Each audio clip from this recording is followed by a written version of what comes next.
जी sir, जैसे आप धनौर पांगी विधानसभा क्षेत्र के पूर्व विधायक और भाजपा के वरिष्ठ कार्यकर्ता सर ना, और पांगी घाटी के दौरे पे आए सर, किस तरह का आपका प्रवास रहा सर पांगी घाटी में?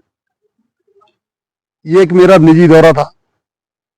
यहाँ से बहुत से कार्यकर्ताओं के फोन भी आ रहे थे कि आप पिछले 2-2.5 सालों से यहाँ पर नहीं आए, और शादियां भी बहुत हैं यहाँ पर। जिन जिन लोगों ने आमंत्रित मुझे किया शादी में, उनके घर में जा रहा हूँ। तो ये कोई राजनीतिक दौरा नहीं है, तो ये अपना निजी दौरा था, इसलिए मैं मिलने भी आ गया। हमारे कार्यकर्ता थे, उनसे मिलेंगे। जैसे सर आपके कार्यकाल में और प्रदेश में भाजपा की सरकार थी और विधायक भी भाजपा के थे या सर आप, और जैसे आपके भाजपा के कार्यकर्ता कुछ बोल रहे हैं कि आपके कार्यकाल में पांगी घाटी में ऐसा कोई विकास नहीं हुआ सर, उसके वीडियो सर आपने भी देखे होंगे सर।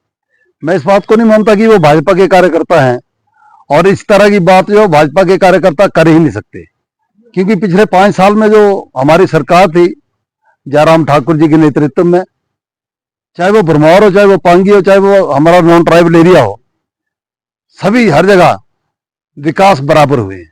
और पांगी में तो इतना विकास हुआ है जो एक रिकॉर्ड है। मैं ये नहीं कहता कि पिछली सरकारों ने कुछ नहीं किया, लेकिन हमने बहुत कुछ किया है, ऐसी बात मैं दावे के साथ कह सकता हूँ। और जो लोग ये कह रहे हैं कि बिल्कुल विकास नहीं हुआ, मुझे लगता है उनके वो चश्मे के नंबर खराब हो गए, और उनको अपने चश्मे ठीक होने चाहिए। लग जाएगा पता, दिख जाएगा सब कि विकास हुआ कि नहीं हुआ। जैसे सर अभी ये जो मौजूदा विधायक है डॉक्टर जनक राज और आपके आप पूर्व विधायक रहे, तो सर ऐसे तो नहीं पांगी में जैसे कार्यकर्ताओं में कोई आपसी में कोई मतभेद तो नहीं है जैसे सर? हमारा कोई राजनीतिक मतभेद नहीं है, और उनका अपना कार्यक्रम था, मेरा अपना कार्यक्रम था। मैं शादी में आया हूं, और ना ही हमारे कार्यकर्ता भाजपा के कार्यकर्ता जो बंटे हुए हैं। कई लोगों से हमारा व्यक्तिगत संबंध है, तो वो आते हैं, मिलते हैं, सब भाजपा के हैं। कांग्रेस के कार्यकर्ता यहाँ मिलने नहीं आएंगे।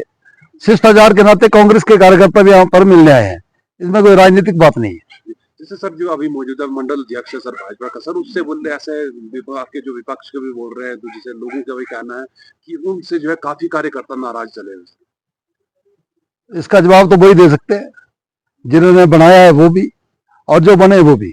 मेरे ध्यान में ऐसा मामला नहीं कि कार्यकर्ता नाराज है या नहीं है। सर आपके कार्यकाल में पांगी घाटी में ऐसे कौन से बड़े कार्य हुए जो अभी पब्लिक के लिए जो है अभी उद्घाटन के लिए तैयार है सर? अब मेरे कार्यकाल में एक उसका बस स्टैंड का बहुत बड़ा प्रोजेक्ट था। एक हमारा वो जो सेक्रेटरीट बना है, वो बहुत बड़ा प्रोजेक्ट है।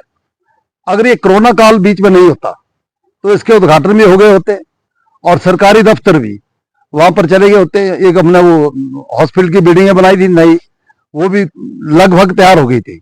पर प्रदेश में इस समय एक बहुत ही निकम्मी और नालायक सरकार है, जो बनी हुई बिल्डिंगों का उद्घाटन भी नहीं कर पा रही।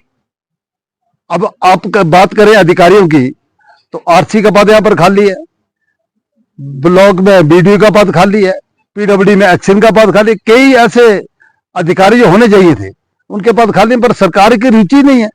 सरकार काम करना ही नहीं चाहती, सरकार के पास बजट ही नहीं है। और हमारे ट्राइबल एरिया की अगर बात की जाए, तो चाहे वो भरमौर है, चाहे पांगी, तो हमारे समय में जो बजट आता था उसका आधा हिस्सा भी बजट, चाहे पीडब्ल्यूडी हो, चाहे वो फॉरेस्ट हो, चाहे वो जल शक्ति हो, बजट की बहुत कमी है, नहीं हो रहा। पिछले साल की अगर बात की जाए, तो जो बजट आया था भी, सरकार उसको भी खर्च पूरे तरीके से नहीं कर पाई, और वो बजट भी लैप्स हो गया। तो इससे बड़ी नालायक और निकम्मी सरकार और कहाँ मिलेगी। जैसे सर अभी पांगी घाटी की तकरीबन सर 400 तक विधवा महिलाएं जिनको अभी तक सर पेंशन नहीं मिली है सर प्रदेश सरकार की ओर से, तो इस पर सर आपका क्या राय है? ऐसा है, ये झूठ बोलकर सरकार सत्ता में आई है। इन्होंने महिलाओं को आश्वासन दिया कि हम 1500 रुपये पेंशन देंगे। घर में एक महिला होगी तो 1500 देंगे, 2 होगी तो 3000 देंगे, 3 होगी तो 4500 देंगे, और 4 होगी तो 6000 रुपये देंगे। और इस सरकार ने वो तो पेंशन कहां देनी, जो वृद्धा पेंशन थी या विधवा पेंशन थी, अपंग पेंशन थी, उसको भी पूरे तरीके से दे नहीं पा रहे, क्योंकि सरकार के पास पैसा है ही नहीं। एक तो माननीय मुख्यमंत्री कहते कि बजट की कमी नहीं है, तो उनको पेंशन तो दे ही देनी चाहिए जब उनके पास बजट है। तो ये बहुत दुर्भाग्यपूर्ण बात है, पेंशन मिलनी चाहिए। जैसे सर प्रदेश के मुख्यमंत्री हज जनसभा में यही भाषण दे रहे हैं कि केंद्र सरकार प्रदेश सरकार की सहायता नहीं कर रही है। इसका जवाब तो हमारे वो बड़े नेता ही दे पाएंगे, लेकिन आंकड़े क्या कहते हैं, जब केंद्र से कोई पैसा आता है तो चुपचाप तो वहां नहीं आता, सरकार के खाते में ही आता है। तो केंद्र सरकार से जो सहायता हमारे समय में मिलती थी, जब हमारी सरकार थी, उतना ही बजट केंद्र सरकार इनको दे रही है, हिमाचल सरकार को। सर वैसे आप पिछले सरकार द्वारा आरोप लगाया जा रहा है कि सेंटर द्वारा जो है हिमाचल का बजट की कटौती की गई है। वो तो यहाँ मौजूदा विधायक है, आप ये बात उनसे पूछ सकते हैं। पीछे मौजूदा विधायक से हमारी बात हुई तो वो बोला कि हमारा कोई तरफ से सेंटर की तरफ से कोई कटौती नहीं की गई बजट में। तो वो बात वही कर सकते हैं ना। सर पीछे अभी जैसे यहाँ पांगी में देखने में आ रहा है कि पार्टी में दो फाड़ की राजनीति चली है। दो नहीं, तीन फाड़ है। कांग्रेस पार्टी की बात करें आप? नहीं सर, मैं भाजपा की बात। भाजपा में कोई दो फाड़ नहीं, क्योंकि कांग्रेस में तो ऑलरेडी नजर आ रहा है। कांग्रेस की तो हालत बहुत ज्यादा खराब है पूरे प्रदेश में। पांगी तो है ही है, उसमें शामिल है, भरमौर भी है। भारतीय जनता पार्टी में कोई भी गुटबाजी नहीं है। जैसे सर प्रदेश में जो आर्थिक संकट आया, इसका मुख्य कारण क्या हो सकता है सर? कांग्रेस सरकार। क्यों, आपको क्या लगता नहीं है? बिल्कुल सर। अगर मैं आपको अपने जो मेरा कार्यकाल पांगी का रहा है, अगर उसकी बात करूं, मैं ये नहीं कहता कि मैंने वो किया है, जो मैं आपको उपलब्धियां गिनवाऊंगा, क्योंकि पांगी के लोगों ने और भरमौर के लोगों ने मुझे विधायक बनाया था, और मेरा ये दायित्व बनता था कि चाहे वो भरमौर हो चाहे वो पांगी हो, बराबर काम किया जाए। भरमौर में काम होगा, पांगी में भी होगा, नॉन ट्राइबल में भी होगा। हमने मान सम्मान पांगी का भी किया और भरमौर का भी। अगर आपको मैं बात करूं हॉस्पिटल की, तो बहुत लोग जो दिखावा करते हैं, दिखावा करना हमें नहीं आता, हमने सीखा नहीं। हम काम करने पे विश्वास करते हैं, दिखावा करने में नहीं। हम कोई काम करें और सोशल मीडिया में दिखाएं बढ़ा चढ़ाकर कि देखो जी हमने ये कर दिया वो कर दिया, हमने नहीं किया।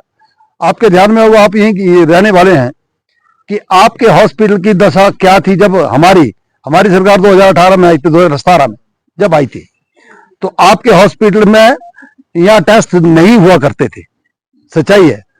लोग कुल्लू में जाते थे, चंबा में जाते थे, मनाली में जाते थे, फिर उनको किश्तवाड़ में जाना पड़ता था। तो यह जो एनालाइजर हमने दिए हैं, कैंसर तक के मुफ्त टेस्ट यहां पर होते हैं। यहाँ बिजली की दिक्कत रहती थी, हमने यहाँ जनसेट दिया। टेलीमेडिसिन की सुविधा हमने यहाँ पर दी, और आपके एनालाइजर एक एक नहीं, दो दो दिए हमने यहाँ पर। और पांगी घाटी का या पांगी के बजट का एक भी रुपया वहां पर खर्च नहीं हुआ। हमने उसका जुगाड़ लगाकर, जब वो भरमौर का पैसा आया हो, कंपनी से हमने दिलवाए थे, जबकि कंपनी का ये पड़ता नहीं, तो हमने एनालाइजर के हमारे जो मरीज थे उनकी सुविधाओं के लिए दिए हैं। आजकल लोगों को अपना टेस्ट करवाने के लिए बाहर नहीं जाना पड़ता। ये